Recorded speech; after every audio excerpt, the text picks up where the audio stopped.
నేను ఇది ఈరోజు నా గురించి ఆరోపణలు వేస్తున్నారంటే అది నేనేం చెప్పలేను. ఓన్లీ మీకు ఆధారాలు మాత్రమే చూపించగలుగుతాను. ఇప్పుడు వాళ్ళు చెప్పి నేను చెప్పి ఇది కరెక్ట్ కాదండి. నేను ఎప్పటి నుంచో కూర్చొని మాట్లాడదాం అంటున్నాను. పిల్లలకి లోకల్లో ఉన్న అక్కడ లోకల్లో ఉండేది ఎవరో కాదండి, మా బంధువులే అండి. అందరూ ఆ చుట్టుపక్కల గ్రామాలందరూ మా నానమ్మ ఊరు, అమ్మమ్మ ఊరు అందరూ మా వాళ్ళండి.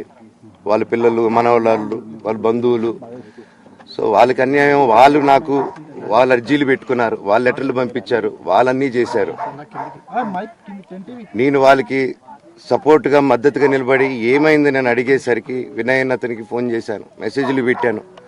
సార్ వాట్ ఈస్ హ్యాపెనింగ్, నేను కావాలంటే కాళ్ళ మీద కూడా పడతానండి, ఈ ఇష్యూ క్లియర్ చేయండి, మాట్లాడుకుందాం అంటే చాలా దురుసుగా రిప్లైలు పెట్టారు.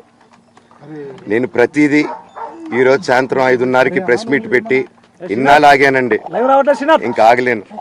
ఈరోజు ఈవినింగ్ ప్రతిదీ చెప్పేస్తాను. ఆ రోజు నేను పోలీసు సపోర్ట్ అడిగినప్పుడు స్టేషన్కి 100కి ఎందుకు ఫోన్ చేశాను, ఆ 100 దగ్గర నుంచి నేను పర్మిషన్ ఇస్తున్నాను, నాకు ప్రాబ్లం లేదు, మీరు ఒప్పుకుంటే మీరు మీ వల్ల అయితే 100లో నేను ఏం మాట్లాడానో మీరు తీసుకొని వినండి. ఆ రోజు ఆ హీట్ మూమెంట్లో జరిగిన మూమెంట్లో మాట్లాడాను. ఇంట్లో 10 బండ్లు ఉన్నాయి, అందరూ ఉన్నారు ఇంట్లో. మరి ఇన్ని బండ్లు ఉంటే ఇంట్లో ఎవరికైనా ఏదైనా అయితే కారుల్లో తీసుకెళ్తాం. ఆ రోజు 108 అంబులెన్స్ వచ్చింది మా ఇంటికి. ఈ విషయం ఎవరికైనా తెలుసా?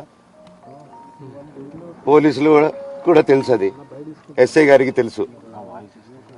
అది బయటికి రాదు, కానీ రికార్డులో ఉంటుంది కదండి, అది కనుక్కోండి సార్ 108 ఎందుకు వచ్చిందని. అండ్ నిన్ను ప్రతిదీ నేను కొడుతున్నాను, ఇది చేస్తున్నాను అన్నారు కదా సార్, సీసీటీవీ కెమెరాలు తెప్పిండి సార్. నేను కిరణ్ని, విజయ్ని ఇమ్మీడియట్గా తీసుకొని యాక్షన్ తీసుకోండి, వాళ్ళే దొంగతనం చేశారని చెప్పాను. ఆ కిరణ్ నిన్న మా ఇంట్లో మొన్న చెప్తే నేను చూసుకుంటా అన్నారు. నిన్న మా ఇంట్లోనే తిరిగాడు.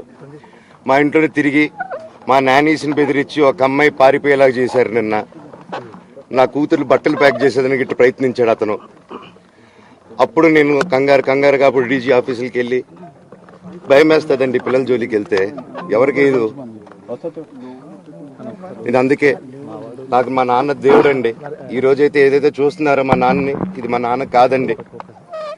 నేను అబద్ధాలు ఆడేవాడిని కాదు. నా గురించి మీరు ఎవరినైనా ఎంక్వైరీ చేసుకోండి, నా ఫ్రెండ్స్ని అడగండి.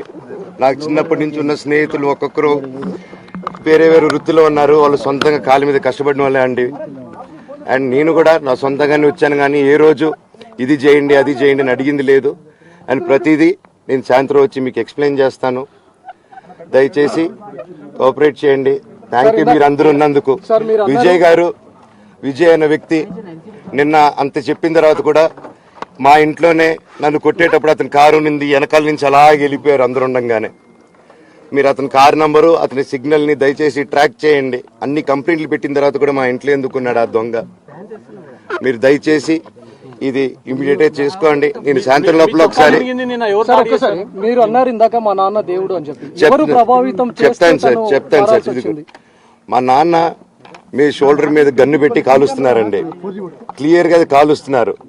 ఆయన నేను పనులు చేసుకుంటూ అన్ని రకరకాలుగా ఉన్నప్పుడు ఆయన బ్రెయిన్ వాష్ చేసుకొని నా వ్యక్తిగత జీవితంలో బయట పెట్టి నన్ను, నా వ్యక్తిగత జీవితం తప్ప అది కూడా నేనేం తప్పు చేయలేదండి.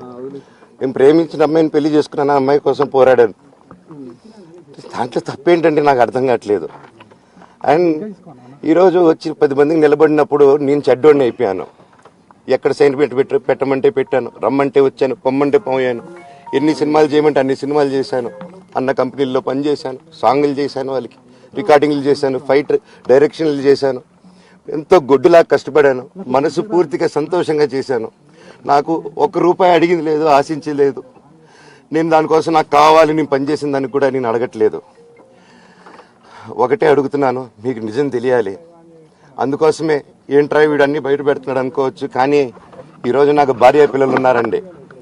ఈరోజు నేను నిలబడకపోతే రేపు నా కొడుకు పెద్దోడైన తర్వాత, కూతురు పెద్ద అయిన తర్వాత వాళ్ళకి నేను సమాధానం చెప్పుకోలేను.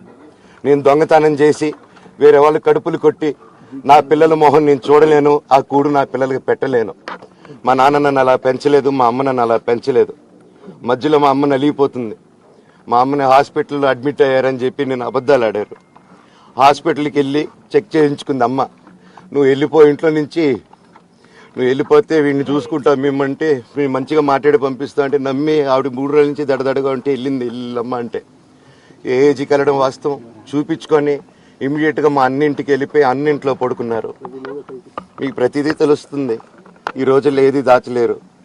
మరి ఇంత క్యారెక్టర్ అసాసినేషను నేను చేయని దానికి చేశారని, నా భార్య వచ్చిన తర్వాత నేను చెడ్డోడినయ్యానని, అదే వాళ్ళ తల్లిదండ్రులు ఉండుంటే గమ్మునుంటారా అండి? ఈరోజు నేను గమ్మునుంటే ఎలా అండి? తనకి తల్లి అయినా తండ్రి అయినా అన్నీ నేనే అండి. ఈరోజు తను వాళ్ళ ఇంట్లో ఆధారపడదు, నేను మా ఇంట్లో ఆధారపడను. నేను నా సినిమాలు చేసుకుంటున్నాను. తను సొంతంగా ఒక టాయ్ కంపెనీ పెట్టుకుంది. లాక్డౌన్లో నా హమ్ బ్రహ్మాస్మి సినిమా మా ప్రేమ కోసం ఆపేసినప్పుడు నిర్దాక్షిణంగా నేను చెన్నైకి షిఫ్ట్ అయిపోయి ఈ ఊర్లో వద్దని మేము అక్కడ కూర్చొని, నేను మనోజ్ నువ్వు బొమ్మలు గీస్తావు కదా, కథలు రాస్తావు కదా, బొమ్మలకి ఆత్మనిర్భర్ అని నరేంద్ర మోడీ గారు అనౌన్స్ చేశారు. ఈ బొమ్మలు నీకు బొమ్మలు ఇష్టం, పిల్లలు ఉన్నారు, మనమే క్రియేట్ చేద్దాం బొమ్మలు అంటే లాక్డౌన్లో నేను డ్రాయింగ్లు చేసి కథలు రాసుకొని నా ఫ్రెండ్స్ దగ్గర కొంచెం అప్పులు చేసుకొని మేమే పెట్టుబడులు పెట్టుకుంటూ, నా ఫ్రెండ్స్ కూడా పెద్ద కష్టపడి వచ్చిన వాళ్ళండి, వాళ్ళకున్న కొంతలో నాకు పంచుకుంటూ మమ్మల్ని కాపాడుకుంటూ ఒకరినొకరు కాపాడుకుంటూ నిలబడి ఈ రోజు మనీ నిలదొక్కున్నామండి. నేను నా భార్య, తను కష్టపడుతుంది. ఇప్పుడు కాశ్మీర్ నుంచి కన్యాకుమారి వరకు ఓన్లీ తను, నేను, ఇంకొక 3-4 కలిసి దీన్ని ఇంత దూరం తీసుకొచ్చామండి. ఈ రోజు నేను మళ్ళీ సినిమాలకు వచ్చేసాను. అందుకే ఈ రోజు నేను నిలబడిపోతే ఇది నా పిల్లలకి చెప్పేది కరెక్ట్ కాదు, ఎవరికి కరెక్ట్ కాదు. ఇన్నాళ్ళు గమ్మునున్నాను ఓకే, కానీ వాళ్ళ నాన్న ఆస్తుల కోసం కొట్లాడుతున్నాడా, మంచి కోసం నిలబడుతున్నాడా అనేది ఈ రోజు మీకు సాయంత్రం వచ్చిన ప్రూఫ్స్ అన్ని వదులుతాను. మా నాన్న మీద గన్ను పెట్టి కాల్చే వినయ్కి, మా అన్నకి సాయంత్రం ప్రతిదీ చెప్తాను. ఎవరు ప్రభావితం చేస్తే అలా మారుతున్నారు సార్ మోహన్ రావు గారు? ఎవరు ప్రభావితం? చెప్పాను కదండి వినయ్ అని మా అన్న విష్ణు అని. అవునండి, నన్ను హాజరుపరచమన్నారు, 10:30 రమ్మన్నారు. మీరందరూ చూశారు. నాకు మొన్న ఫస్ట్ రోజు తగిలి బాగా నొప్పి వచ్చింది, మెడ, కాలు. 3 వారాల క్రితం ఫైట్లో నాకు మజిల్ టైర్ అయింది, గ్రేడ్ 1 టైర్ రైట్ లెగ్లో. లెఫ్ట్ లెగ్లో మళ్ళీ దెబ్బలు తగిలాయి మొన్న. సో అందుకే కొంచెం బ్యాలెన్స్ ఇది ఉంది. మందులు హెవీ మెడికేషన్ ఇచ్చారు, హెవీ ప్యాచ్ కూడా వేశారు నాకు. దానివల్లే కొంచెం నడుస్తున్నాను. అండ్ ఇప్పుడు అందుకే రిక్వెస్ట్ చేసుకుని, సార్ నాకు కొంచెం టైం ఇవ్వండి, పాప ఉంది, సెటిల్ చేసుకొని నేను వస్తాను సార్, కొంచెం సెట్ చేసుకొని అని పోలీసులు గారికి రిక్వెస్ట్ చేసుకొని ఇప్పుడు బయలుదేరుతున్నాను. సార్ మీ నాన్నగారు నిన్న ఒక ఆడియో రిలీజ్ చేశారు, అందులో చెప్తున్నారు మనోజ్ మద్యానికి సార్ దాని గురించే సార్ చెప్పాను. కామెంట్ పై ఏమంటారు? మద్యానికి బానిసై ఇలా ప్రవర్తిస్తున్నాడు, అందుకే నేను మనోజ్ విషయంలో సీరియస్ గా ఉన్నాను అని చెప్తున్నారు. సార్ మద్యానికి బానిసై ఎవరిని కొట్టాను సార్? నా పిల్లల్ని కొట్టానా, నా భార్యను కొట్టానా, మా అమ్మని కొట్టానా, మా నాన్నని కొట్టానా? ఇవన్నీ నీ మద్యానికి బ్యాలెన్స్ అందరినీ కొడుతున్నాను, పొన్నాలు కొడుతుంటే సీసీటీవీలు తెప్పిండి సార్. అది దొంగతనం చేసింది నేను కాదు సార్, అది తెప్పిండి సార్ అంతా. అప్పుడు మాట్లాడదాం సార్ మనోజా ఎవరా అని. చెప్తానండి, నాకు ఇంకా కొంచెం క్లారిటీ రావాలి. కమిషనర్ ఆఫీస్కి వెళ్తాను, వాళ్ళని కలుస్తాను, రిక్వెస్ట్ చేసుకుంటాను, మాట్లాడుకొని వాళ్ళు ఏం చెప్తారు. 5:30కి మాట్లాడతానన్నా.